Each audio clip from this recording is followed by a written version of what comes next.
Olá, boa noite para você. Identificado suspeito de pichar a igrejinha da Pampulha em BH no início desta semana. Ele foi ouvido nessa tarde e, segundo a polícia, confessou o crime. Não durou muito tempo o anonimato do pichador. Segundo a Polícia Civil, o nome dele é Mário Augusto Faleiro Neto, de 25 anos, morador de Ibirité, na região metropolitana da capital.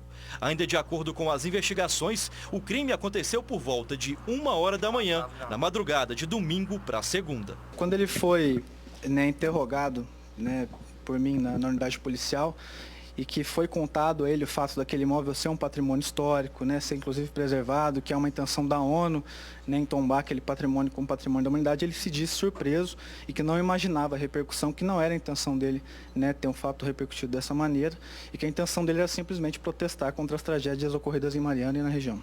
Como a Igreja São Francisco de Assis é um patrimônio cultural tombado, a pena para o crime se agrava e pode variar de 6 meses a 1 ano de prisão. Segundo a polícia, o jovem foi identificado após uma pesquisa no catálogo de pichadores da Delegacia de Proteção ao Meio Ambiente. Esta não foi a primeira pichação do jovem. De acordo com as investigações, o ato de vandalismo com a assinatura dele já foi identificado em pelo menos 6 lugares diferentes da capital. Mesmo assim, ele não ficou preso e foi liberado depois de ser ouvido. Trata-se de um crime de menor potencial ofensivo, isso é uma definição jurídica. E, a princípio, não cabe a prisão. É claro que, quando se trata de pessoas reincidentes, a prisão é cabível, mas sempre decretada, no caso, pelo judiciário. A igrejinha da Pampulha, projetada por Oscar Niemeyer, inaugurada em 1943, começa a ser limpa nesta quinta-feira.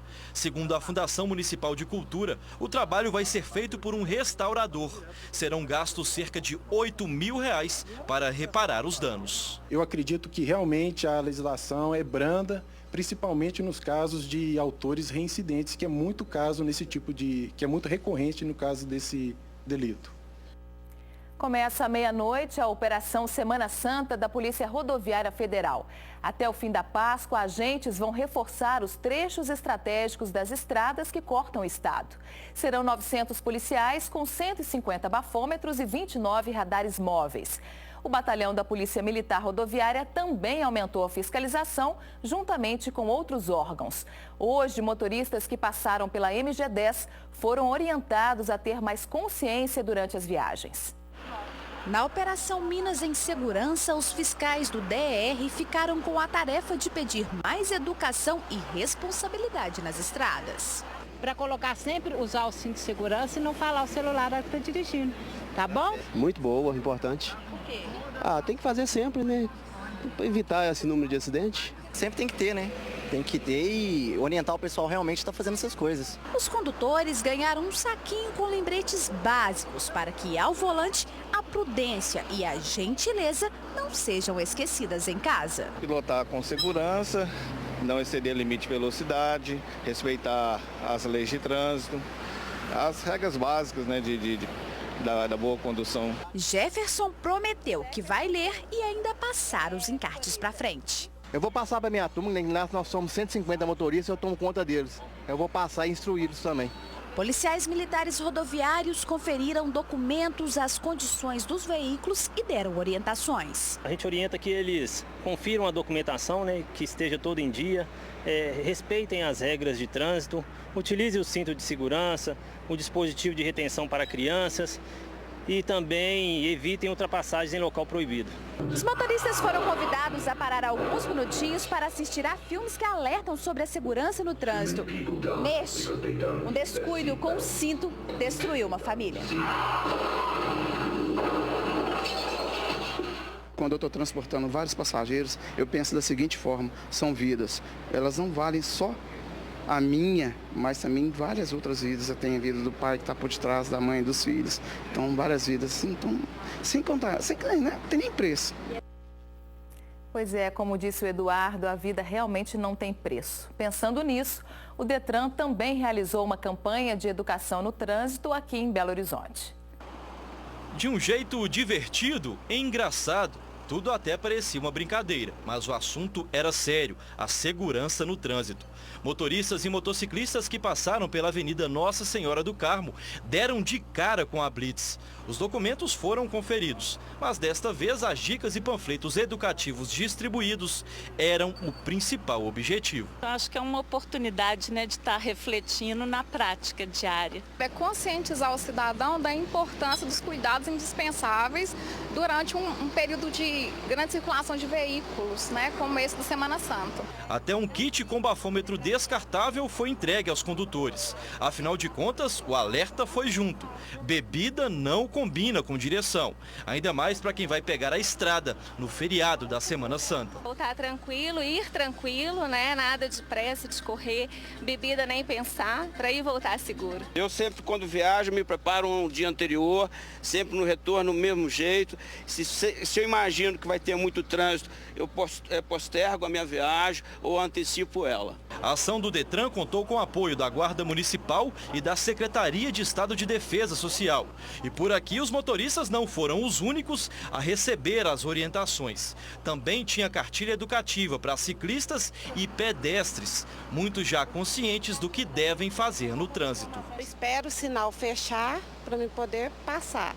E sempre passo pela faixa. Todos temos que participar do trânsito, então pedestres, ciclistas, todos contribuem nessa circulação de indivíduos no trânsito. É isso aí, devagar e sempre, Estão presos 2 homens suspeitos de participação em uma quadrilha especializada em roubo de bicicletas na capital. A polícia recuperou 3 bikes levadas de uma loja no bairro Buritis. Bicicletas caras, avaliadas em R$75 mil. Elas foram recuperadas pela polícia em endereços diferentes, na capital, em Capim Branco e em 7 Lagoas, e pertencem a clientes de uma loja onde foram deixadas para conserto no bairro Buritis, região oeste de Belo Horizonte. Eram os produtos mais caros que estavam no local, que foi alvo de um assalto. Até vieram olhar as câmeras aí, conseguiram identificar o carro, mas que recuperaram. Que bom para os proprietários aí agora que tiveram isenção no prejuízo, As bicicletas foram levadas por ladrões que invadiram a loja, renderam clientes e o dono do comércio, que teve uma arma apontada para a cabeça. Cerca de 20 dias depois, a polícia recebeu denúncia anônima e conseguiu prender 2 suspeitos. Segundo os militares, eles pertencem a uma quadrilha especializada nesse tipo de roubo. Os 2 homens foram levados para essa delegacia, onde prestaram depoimento. De acordo com a PM, eles alegam que compraram as bicicletas por cerca de R$7 mil.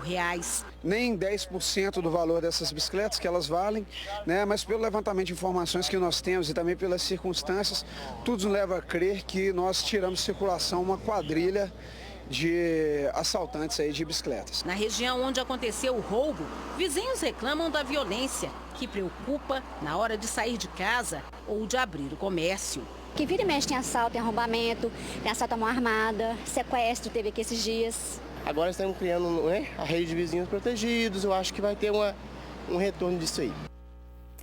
A polícia investiga a morte de um homem encontrado dentro de casa em Juiz de Fora. A vítima morava com o pai idoso que foi agredido. Ana Maria estava em casa quando o vizinho a chamou no portão. O idoso de 86 anos estava ensanguentado. Eu escutei um barulho de bombinha, mas não sabia que era tiro. Aí quando eu escutei o barulho, entrei para dentro fazer almoço. Quando eu voltei, ele estava no portão me chamando todo ensanguentado. Aí eu falei, Arlindo, o que aconteceu?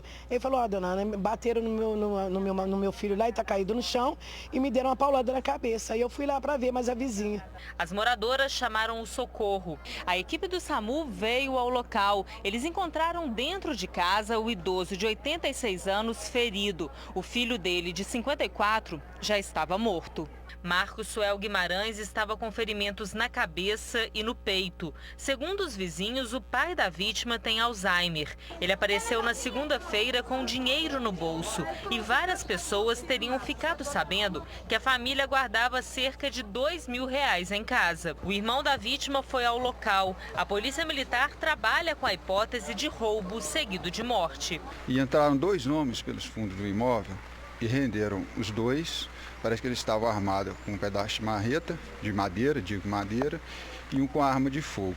Agrediram as 2 vítimas, sendo que a vítima, o filho, foi vítima fatal. E o pai, com lesões na cabeça, foi socorrido. Foi indiciado o padrasto da menininha de 7 meses que morreu depois de ser estuprada dentro de casa em Uberlândia, no Triângulo. O homem confessou o crime. 45 anos de prisão é a pena esperada para Carlos Henrique Gomes Fortunato. Ele confessou ter violentado a menina Sofia Lauren, de 7 meses, no dia 12 de março. O homem alegou que não gostava da criança, fruto de um outro relacionamento da atual companheira dele. Carlos Henrique foi indiciado por estupro de vulnerável e homicídio qualificado. A mãe do bebê, Fernanda Lopes, também será indiciada pelos mesmos crimes. Segundo a delegada, a mulher teria sido muito fria durante o depoimento. Tudo indica que ela estivesse dando cobertura ao marido. Nós produzimos algumas provas referentes a essa investigação, né, sobre a genitora, e nesse contexto a gente entendeu que ela foi omissa. Ela tinha consciência do risco que a criança estava correndo com ele e foi omissa. E que sejam punidos, se for o caso, porque esse crime é horroroso, né? A gente até arrepia na hora de falar. A polícia procura pelos bandidos que quebraram a porta de uma agência bancária em Pedro Leopoldo, na Grande BH, para arrombar um caixa eletrônico. O crime foi nessa madrugada no centro da cidade. Ainda não se sabe se foi levado dinheiro. Vários estilhaços ficaram espalhados em frente ao banco. A área foi isolada para a perícia. Em Nova União, também na região metropolitana da capital, outra agência foi invadida por criminosos que usaram explosivos para abrir um dos caixas. A quantia roubada não foi informada. 2 homens foram presos. Um bandido ficou ferido na perna depois da explosão de uma agência bancária em Arcos, no centro-oeste do estado. Veja como foi. Um assaltante se arrasta e precisa de ajuda do comparsa para chegar ao carro. Ele parece estar com ferimento grave na perna após a explosão do caixa eletrônico. Os outros bandidos observam a movimentação da rua. Alguns estão posicionados nas esquinas. Eles estão fortemente armados e atiram várias vezes para o alto. A câmera não mostra muito bem, mas neste momento uma ambulância da Prefeitura de Arcos passa do outro lado da rua. Os criminosos saem do banco com sacolas de dinheiro e voltam. Novos disparos são feitos. A ação dura cerca de 4 minutos. Daqui da sala do sistema de monitoramento do olho vivo da PM, os operadores das câmeras perceberam que havia uma movimentação estranha em frente à agência bancária. Ao aproximar o zoom, eles viram que os bandidos estavam com coletes à prova de bala e armados com metralhadora, submetralhadora e espingarda. Policiais que já estavam no centro da cidade foram chamados para a ocorrência. Policiais de outras cidades, como Formiga, Iguatama e Pains, também foram acionados. Tudo indica que trata-se de uma quadrilha realmente preparada, né, altamente treinada para isso, até pelo posicionamento estratégico com o qual eles praticaram no local, e também pelas vestimentas, né? Roupas camufladas, máscaras, coletes balísticos e um armamento de alto poder de fogo. Uma mulher moradora de Contagem espera por uma cirurgia ortopédica há 2 anos. Ela foi atropelada em 2012 e perdeu uma das pernas. A dor e a angústia de ficar em cima de uma cama transformam situações aparentemente simples em grandes sonhos. Meu sonho era eu mesmo fazer minha comidinha, lavar minha roupa. Dona Maria do Carmo foi atropelada por um coletivo em Contagem há 4 anos. A aposentada, que na época do acidente era diarista, perdeu uma das pernas. Teve que fazer vários enxertos na outra e o pé está atrofiado. Ela não consegue mais pisar. Por causa desse problema, não pode usar a prótese que ganhou. Por isso, ela precisa urgentemente de uma cirurgia de reparo. O problema é que a demora na fila da Secretaria Municipal de Saúde já passa de 2 anos. Eles dizem para mim sim que vai ser demorado porque tem muita gente na minha frente e essa cirurgia ortopédica ela é bem demorada. A Dona Maria do Carmo passa a maior parte do tempo em cima da cama. Ela até ganhou esta cadeira de rodas logo depois do acidente, mas está velha. A estrutura de ferro já estragou algumas vezes, foi reformada e agora quebrou novamente, bem aqui embaixo. Está toda bamba e não suporta mais o peso dela. Quando dá fome, vontade de fazer as necessidades? Ah, meu filho, aí é difícil. Na hora que vem vontade de fazer o xixi, você sabe, né? Não tem jeito aí. Já aconteceu de fazer na cama? Já aconteceu de fazer. O que me deixa triste porque eu trabalhava tanto, sabe? Trabalhava mesmo, eu trabalhava demais. A Secretaria Municipal de Saúde de Contagem informou que tem apenas um hospital público para realizar cirurgias ortopédicas de urgência. Aquelas que podem ser agendadas são feitas em Belo Horizonte, que recebe o recurso da cidade de origem. No caso de Contagem, são encaminhadas mensalmente para a capital 107 pessoas. Em relação ao drama da Dona Maria do Carmo, a Secretaria disse que já encaminhou 4 vezes o pedido para a Central de BH. Em todas foi negado. Ainda, segundo a Secretaria, uma nova tentativa será feita no dia 29 de março. Confira agora a previsão do tempo para esta quinta-feira em todo o estado.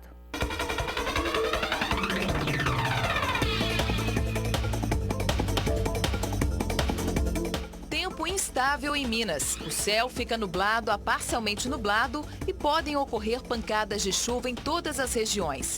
Em cidades do Triângulo Sul, Zona da Mata, Centro-Oeste, Grande BH e Vale do Rio Doce, a chuva pode vir mais forte e acompanhada de trovoadas. Em Belo Horizonte, mínima de 20 e máxima de 30 graus. Em Almenara, os termômetros vão de 19 a 38. Em Três Corações, de 22 a 32 graus.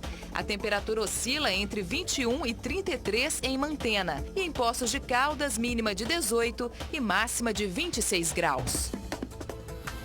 Daqui a pouco, donos de padarias investem na Páscoa para fugir da crise. Voltamos rapidinho, continue aqui com a gente.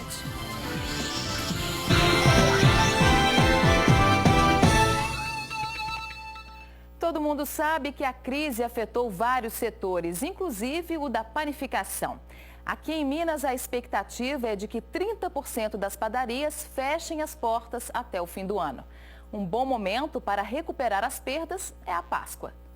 Com uma mesa desta pela frente, é quase impossível resistir. É uma combinação perfeita. Pães refinados, vinho e chocolate. A aposta da padaria é nesta delícia. Ovos de Páscoa para comer de colher, trufado, doce de leite com beijinho, bolo de cenoura, um mais atraente do que o outro. São novidades de fabricação própria com um sabor para espantar a crise durante a Páscoa. Os nossos clientes vão encontrar produtos feitos com ingredientes, né, de qualidade, né, e o diferencial é o sabor mesmo. O preço acaba ficando mais em conta? Com certeza, bem mais em conta. 30% das padarias de todo o estado devem fechar as portas até o fim deste ano. A estimativa é da Associação Mineira da Indústria da Panificação. Para tentar driblar esse momento difícil, alguns empresários, além de apostarem em produtos novos, estão tentando fisgar o cliente pelos olhos, investindo na decoração dos ambientes. Os coelhos e ovos de Páscoa coloriram o espaço das mesas nesta padaria da zona sul da capital. O bolso da gente até pode continuar com aquele tom de economia, mas num ambiente assim, resistir fica bem mais complicado. Se tiver criança junto, então, a mamãe compra o tempo todo. Não dá pra resistir, tem que comprar tudo. Dá vontade de levar tudo para casa? Uhum. Se ainda assim o doce precisar de um reforço do salgado para aumentar as vendas, está aí um prato típico que já está sendo servido, um bacalhau. Nós investimos, né, em novidades e aproveitando essa época para poder explorar justamente os pratos típicos, né, e chamar a atenção do cliente. Cabelo mais bonito e, por que não, bem criativo, arrojado. Essa é a proposta de uma ação social que vai reunir pelo menos 15 salões de beleza no próximo domingo na barragem Santa Lúcia, em Belo Horizonte. Quem conta os detalhes do projeto oferecido aos moradores do Morro do Papagaio é a repórter Fernanda Pena. Concentração, mãos firmes a cada traço.